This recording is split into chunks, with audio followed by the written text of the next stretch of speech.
because pigs can't swim. And when they do, they kill themselves. So you actually take damage when you're in water until you become like, because you can progress your characters. Like you could have a spy, a bombardier. Eventually you could get like a special forces guy and he could go across the water just fine. But that was a great game. And you would like, basically the whole map was like a pig. And yeah, and then it had, like in between it would have newsreel stuff like, the boys are doing this, blah, blah, blah, blah, blah. News flash. Yeah, exactly. So that game, I played like the shit out of that game. Like that's a game that I probably bought 2 or 3 times in my life just because I loved it so much. Right. And then kind of like the fighting game stuff, like Mortal Kombat 2 was a big one for me. But I would say out of all of them, probably Tekken 2, the Namco games specifically. And I say that because not only the Tekken series, but the Soul Blade series, or Soul Calibur, Soul Edge. Whatever, it all started as Soul Blade on the arcade. Yeah, Soul something. But those games, man, I don't know how many hours and hours. My friends would come over and they would just sit down next to me and they would play and I would look at them and say, "You are the wrong harong." And then we would move on. Somebody else would sit down and I would kick the shit out of all of them. Yeah, winner stays, loser pays. That's right. That's right. Fortunately, it was my house, so losers didn't pay shit. Yeah. Everybody stuck around. But the game that I really want to talk about is for, it came out in 2003 on the PlayStation 2. It's called Shin Megami Tensei Nocturne. And there's a couple of versions of this. So this is actually the American adaptation.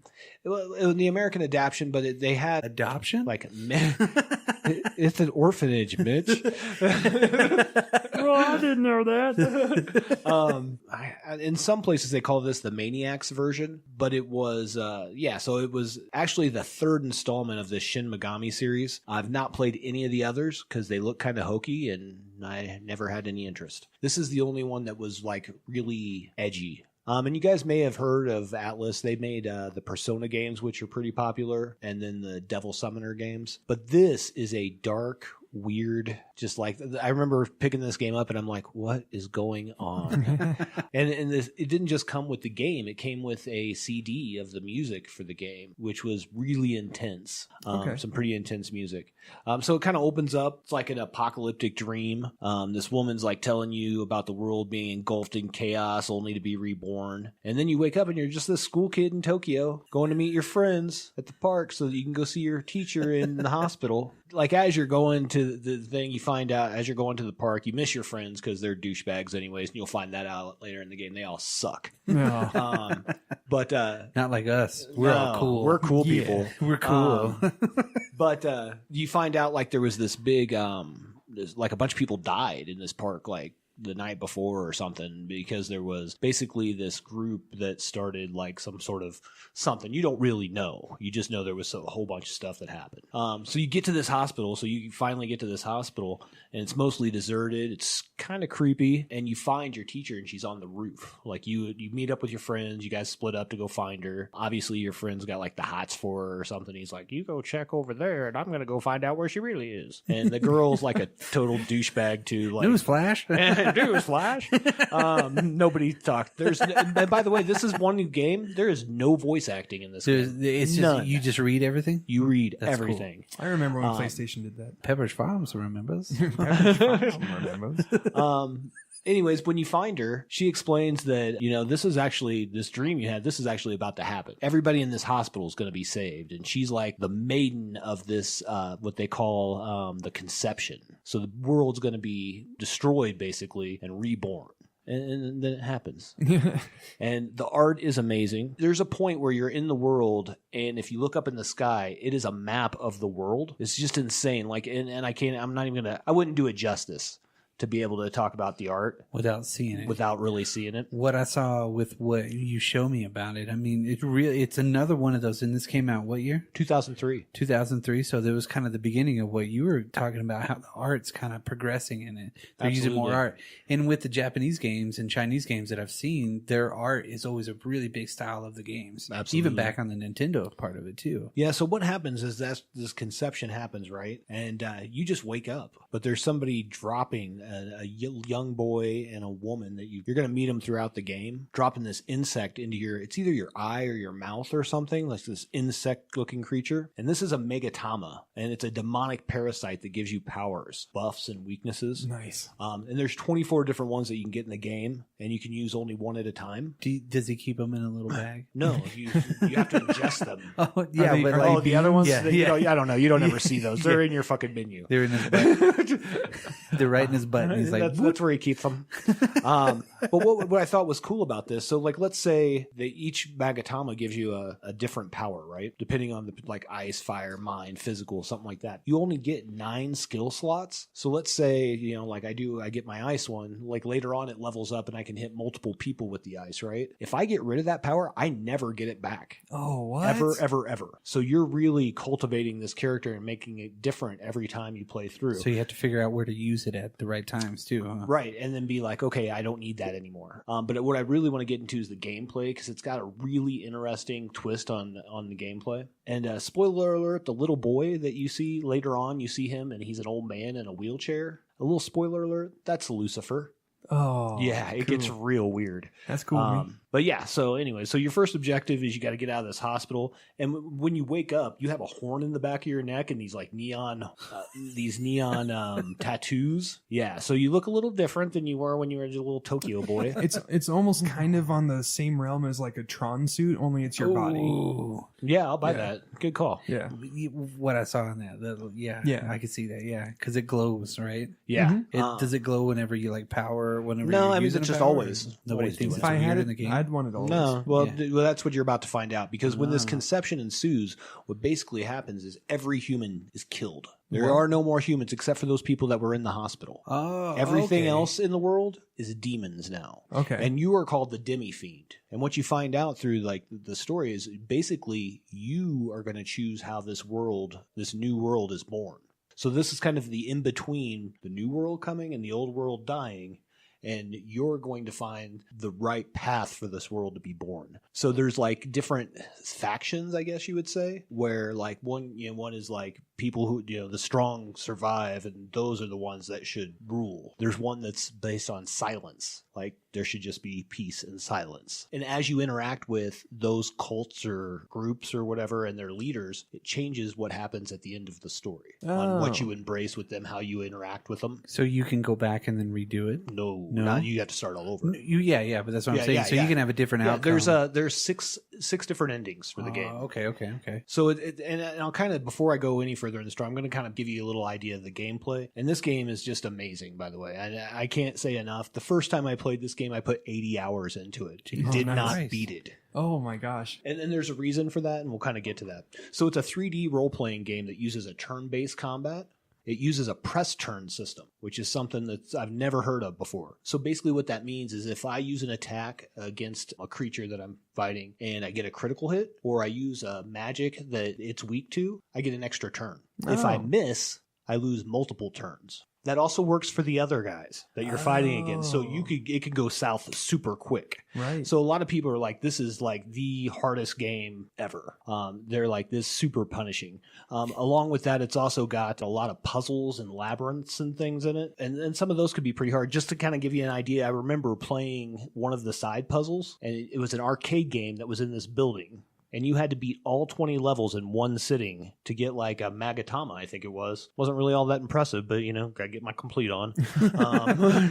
So you're the cool part with this is that you're not journeying alone. You can negotiate with demons during battle, sometimes bribing them, and sometimes answering like philosophical questions that they have, and they'll join on your team. Okay, yeah. And so, like, once you do that, you have a party. Once you get some demons, you kind of set your party. It's you and 3 demons, right, at any time. But now you can have demons that you aren't in your party at the time. And I don't remember how many there are. It's a finite amount. So once you get some of those demons in your party, you can take them to this shadow temple. And you can combine the different demons together and make even more badass demons. But that's based on what level you are. Now, your character is completely customizable, but these demons, as they fight with you, they go up levels too, and they earn things and become more powerful as well. And sometimes will change into different things. So you can take them there and like put them together. Like it doesn't, you don't put them together, you don't mash them together. But it combines them into different demons. And then there's later on things that you can put in with them to make even more powerful demons. It's like adult Pokemon. It kind of is. It kind of reminded me a lot. Do you remember like Monster Rancher? I loved that game. So did I. Same kind of thing, but these are demons. They're like the first ones that start out, you got like a pixie and like little Jack Frost guy, but later on you're like, I have an angel that's like looks like a bondage thing. I mean, it gets pretty intense down the road. Shit. It's crazy. Collect them all. This isn't even my final form. So this is awesome, but here's where it gets real crazy. Because again, remember I told you this game was made by Atlas, right? Not one of the main characters, but one of the coolest characters in this game that you encounter is a little guy from a Capcom game you may have heard of called Devil May Cry. Yeah, that makes total sense. It's a kind of a cool story how they got him involved. So one of Atlas staff members, he was a huge fan of Devil May Cry, and due to the fact that Dante's job was a demon hunter, fit perfectly into the story. Atlas created a movie where they, like the protagonist from this game, because you named the guy, so there's no name, and Dante meet each other, and they were like, done. You can use our character. But I think that leads a little credence to how good the story is. Yeah. No other company, I'm not going to make any money. You can absolutely use my character. Come on. Yeah. So and actually he's like an adversary. He's like, there's a mystery person that like sent him after you. And later on, not only do you fight him a couple times, but he actually ends up joining your party, which was really super cool. I mean, there's so many layers to this game. I don't feel like I would do it justice, but I'll just kind of hit some of the big ones. Like beyond your normal map, there's also this thing called the Labyrinth of Amala. And it's like a dungeon crawler kind of a thing. And like you get attacked so much in this thing. But if you take a wrong turn, it may take you back to the beginning, or you may take a turn into a place and everything's upside down now. The whole map's upside down. So it was really hard to get through, right? And once you're in there, too, you also get this candelabrum of sovereignty at one point. So there's these 9 fiends that like will randomly show up in the game. Like, I guess it's not random, but because they feel that flame of the candelabra and they have one too. So they're like, we got to get it on. And but they're like some sort of incarnation of death. Like I remember my favorite one was like the Hellbiker, because he looked like Ghost Rider. He had the skull, but he didn't have flames, but he had flaming wheels on his motorcycle. It was a blatant ripoff. Yeah. Well, there was like one that was like a matador, but I mean all over the place. So these 9, they'll attack you, and then you can actually get them on your party later too by combining things and using these death stones. Really cool story. Some of the subplots are amazing. Probably, and I'll just touch on one subplot because we don't have enough time. We're not making a 4-hour podcast here. Man, those RPGs, they go deep. RPGs getting deep in it. So, kind of give you an idea. Like one of the subplots, there's a race of characters called mannequins.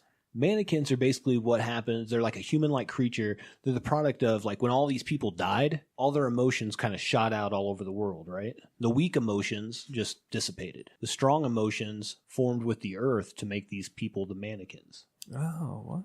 And the mannequins can't go on to creation. So they're only here for this time in between, like a conception. In a limbo type of a deal. Exactly. So this would be more like a limbo. Kind of. The whole kind of a deal, huh? Yeah. And then kind of the saddest portion of their story is that, again, when the creation happens, they're just going to cease to exist. But it's weird when you're interacting with them, they constantly shake and contort. They're being used as slaves by one of the factions. So like when early on you meet them, they like attack you because they're like, we're oppressed. I am the man. And really like the one character I really remember, his name was like Sakahagi.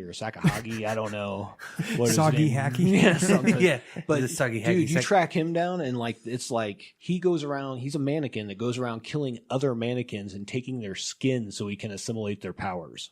Oh, that's nice. And that's just like a little side story for you guys. There's a happy little story. Y'all dead. Rip your skin off. I would recommend anybody to play this game, though. It's really hard. It's not a game where you're going to sit down and be like, ooh, This is really cool. Have they And you'll do that for about the first 2 hours, and it does take a minute to get into the game where it starts getting really cool. Yeah. Um, Have they released it on anything else besides I don't think so. PS2? Not to my knowledge. They just stopped production on PlayStation 2s like this year. Oh, yeah? They've always been working on them and fixing them where they're actually made at. That's crazy. It is fucking nuts. That is one of the longest lasting consoles out there right there. I think it was this year or the end of last year. Something crazy like that. So I'd be surprised if any console has touched even the numbers that PlayStation 2 has brought in. Because 2, it sold for for 15 years after it was made. Something Dude, crazy. I knew a guy that had like 6 of them. I have 2. Would burn them out and then get another one. Yeah. Burn it out. Get another one. He played so